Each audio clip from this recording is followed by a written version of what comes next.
I really came to China with, I think, little expectation of what it would be like. I didn't know what to expect.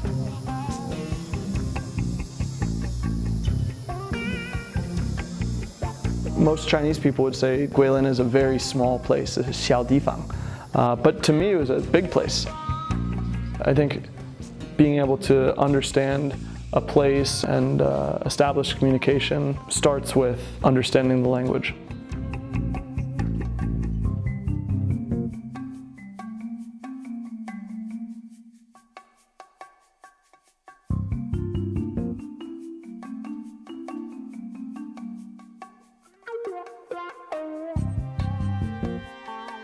Could you please introduce yourself a bit in Chinese? In Chinese? All right. Yeah, no problem. 我中文名叫罗中立，就是斯西罗，跟你一样，中国的中，站立的立，然后我是在美国华盛顿长大，我在弗吉尼亚理工大学读了我的本科，在宾夕法尼亚大学读了我双硕士学位，然后我是09年在中国桂林创办了这个学校，CLI, the Chinese Language Institute. I first came to Guilin to visit my older brother, who had been living here at the time for about 5 years. This is in 2007. I planned on staying here for 3 weeks, and the aspect of China and Guilin that was the most obvious to me, the most apparent, was the language barrier. And I started studying basic Chinese without even planning to do so. It was very different than what I was used to in the US. Things are quite orderly in America. The traffic patterns, people always hold the door when you walk through, and people only cross the street typically at the crosswalk. And China, it felt more free-flowing. It seemed much more social and community-based. It was amazing how much material there was to study and new things to learn, and how language was a tool or a key to enable communication with a whole population that I knew very little about. So when I think of China, I think of the language. I think that's the reason I stayed beyond those first 3 weeks, which has now turned into about 10 years. 可以提醒大家，一定要不断的、长期的鼓励学生多讲英语，多讲中文。因为如果这些人比较多的群。我觉得中国有几个城市比较特殊，就是你说它的省份没有人知道，但你说这个城市的话，大家就可以秒懂。比如说青岛，青岛从来不说我是山东青岛的，直接说我是青岛的。然后桂林也一样，没有人说我是广西的，大部分人都会说我是桂林的，然后大家就都知道。是180天，对，6个月。如果我们那个时候其实还是挺巧的，我2010年6月毕业。所以09年底就开始找工作。有一次我在我们的一个群里边看到一则消息，说有一个学校招聘对外汉语老师。当时我觉得这个挺有意思的，所以我就说去试一下。我也喜欢那些学生。我很喜欢严肃的学生。因为我在那边就是生活到18岁嘛，高中毕业，我从来没有见过外国人。在 CLI 工作刚开始的时候，我觉得其实我差不多不可以开口说英文，就都是说中文。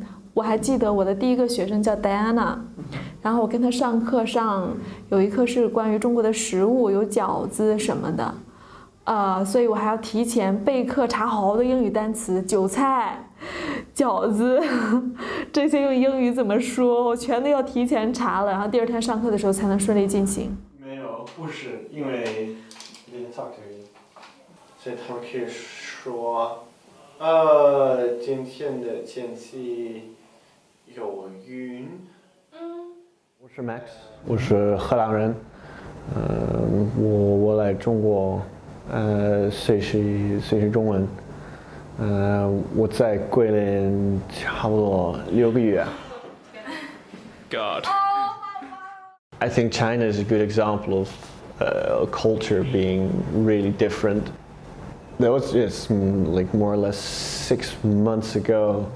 I arrived by plane and there were like practically no white people.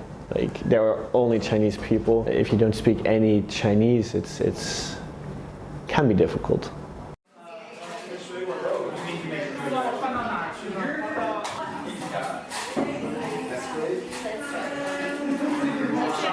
我叫景华 Sarah， 我18岁，我是美国人。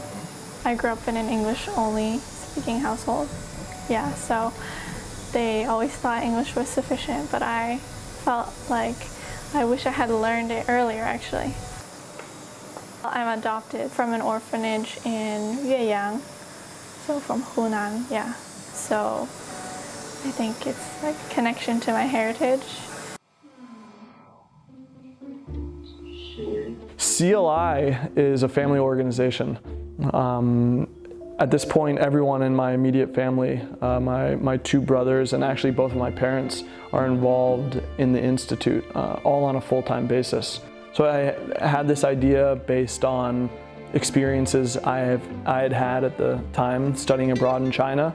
One amazing experience in Guilin, and then the following year I studied, instead of in Guilin, in Beijing, through a more formal program with many more students. Went from a 800,000 person city to a 16, 17 million person city, to the capital. The air quality wasn't quite as good. It was harder to navigate. There was less of a community feel. So I had the benefit of this other experience that I'd had the prior year in Guilin, and knew that actually there's a much better, more economical way to go about this that's more likely to lead to students' learning objectives and really plant a seed amongst a young population to continue engaging both with China and with the world as a global citizen.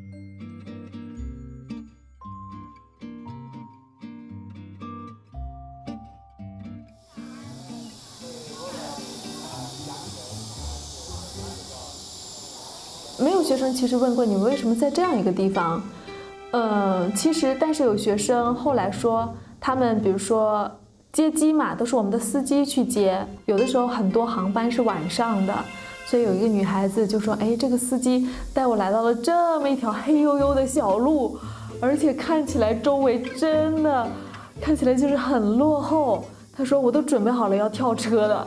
在我要开车门的那一刹那，司机停车了，说到了。我一看，哦，真的有他们的牌子。其实我们当初选在这儿，是因为它离大学很近，因为我们好多资源都是依托大学，我们的实习生啊、兼职老师啊，还有一些讲座啊、一些特别的课。然后来到这边以后呢，干脆就将错就错了，因为很多学生的印象就是中国应该比较田园一点，不应该像纽约，至少不应该像北上广那么发达。还有，你真的可以非常明显的看到贫富差距。这里就是后边就是那些马上要倒塌的那种木头房子，一墙之隔，就是很漂亮的小别墅。所以其实对学生来说，这里其实是一个很好的地方，帮助他们更好的认识中国。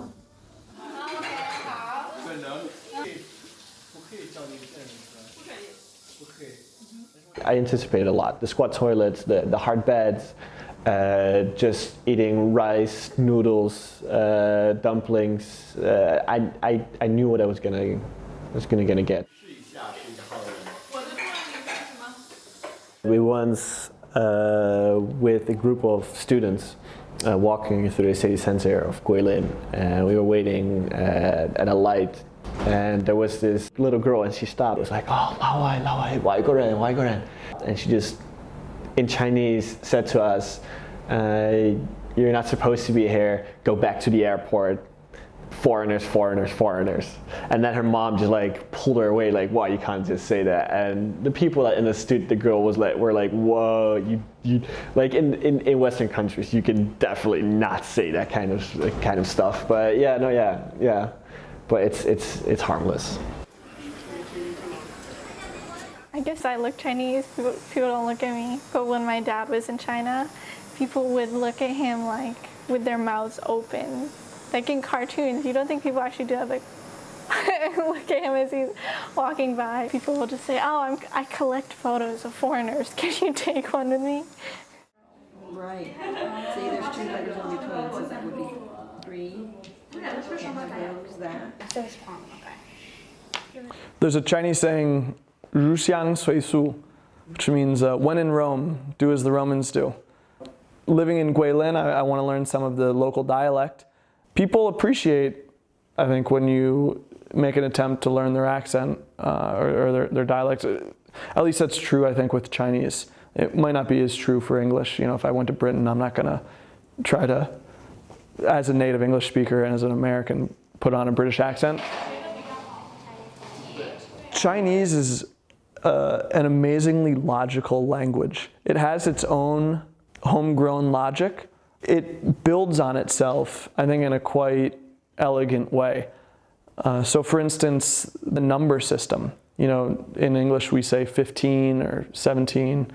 In Chinese you just say 10-5, 10-7, all the way up to 10-9. And then when you get to 20, it's 2-10. 21 is 2-10-1. If you know 1 through 10, you can count to 99 just by knowing those 10 building blocks.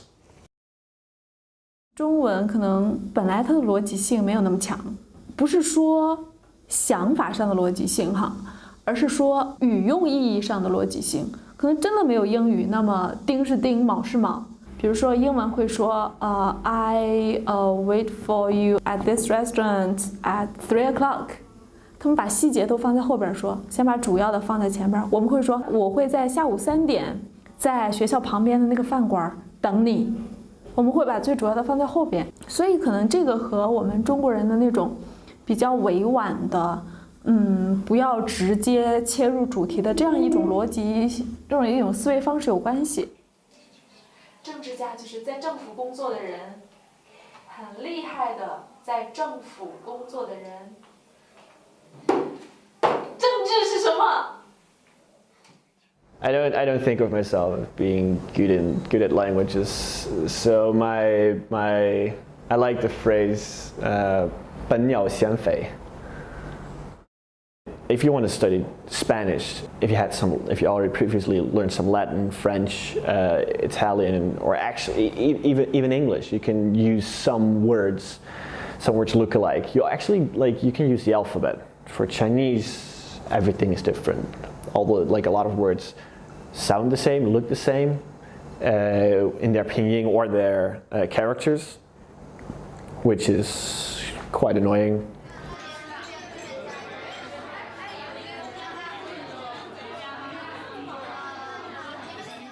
You know, America has a lot of immigrants. Like my mom is an immigrant. It's just kind of a running joke amongst second-generation kids. You know, in high school, like their parents force them to go to Chinese school, and they learn these really old stories with those like 4 or 5 word moral sayings. You know, and then they'll all be complaining every day in school, like I want to die every time I go to Chinese school. My girlfriend's family is Chinese. My girlfriend is born in the Netherlands, but her family is Chinese, so I hang around with Chinese people more often.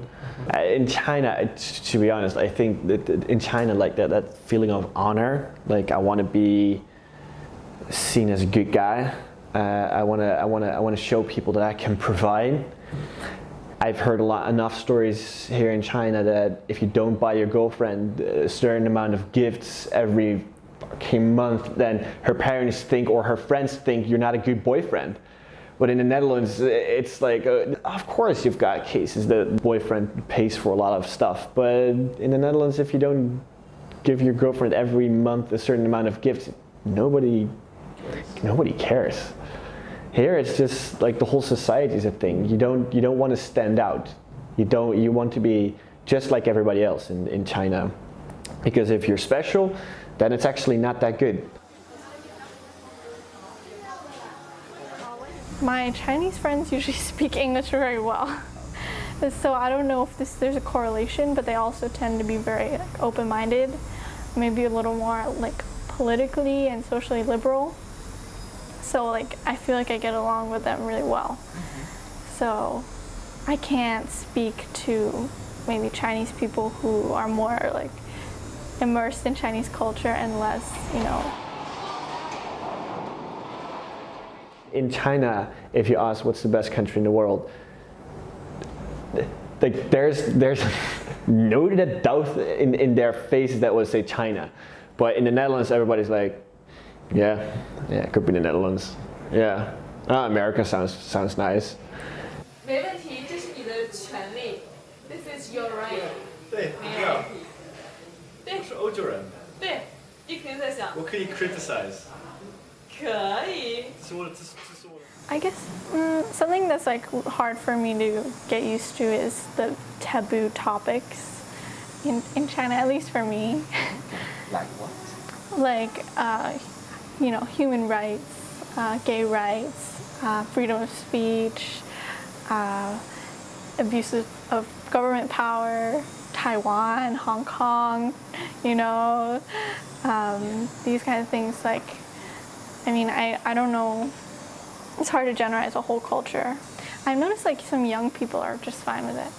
Like college age students, if I talk about it with them, they're like, yeah, we know these things, but older people will like freak out, you know? We were kindly asked by the school to not antagonize the teachers because, yeah, it's also it's a sensitive topic, so they preferred not to talk about these kind of things. I just test the situation, test the teacher. If the teacher seems open enough to talk about it, and it really depends what kind of teacher you have. If the teacher has a lot of experience with foreign students, they can understand our point of view, so they understand both sides. Sometimes you have a teacher that really is new to the whole teaching job. They don't understand the Western view of things, so it's one-sided. It can be just a more government-steered view of things. So that's what I most of the time find very interesting.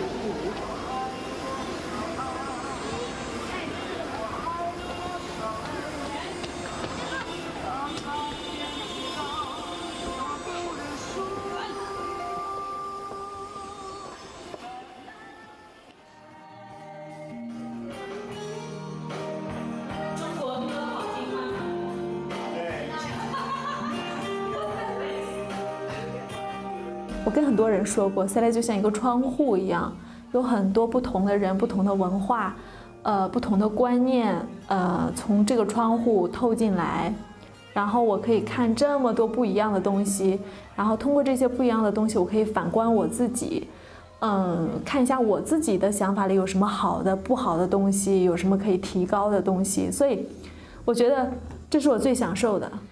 这是我的 ，It's mine 我遇到过这么一两个学生，我比较不能接受的就是不是他们的想法怎么样，我觉得是他们的态度。我觉得如果你来到中国学习中文，你想了解中国文化，那么首先你就需要有一个比较谦虚的，就是乐意去接受的态度。那我见过一两个学生，他们的态度就是比较高高在上的。就是说我来自一个发达的国家，那我觉得我的文化是一种强势文化，你们的文化其实属于弱势文化，有太多的糟粕。其实你们这个需要改，这个需要改，这个需要改，都是不可以理解、不可以接受的，太落后了。当一个学生持着这样一种就是很 judgmental 的态度来的时候，你是不可能接受别人的文化的。那其实我也不可以接受一个带着一副救世主的样子来了解中国文化的这种学生，我觉得他们不可能真正的理解。My perception of China at the moment is that a lot of news clips you see or news you read is that the West is not that good. China is always better than all the other countries. They don't necessarily want their students to go abroad.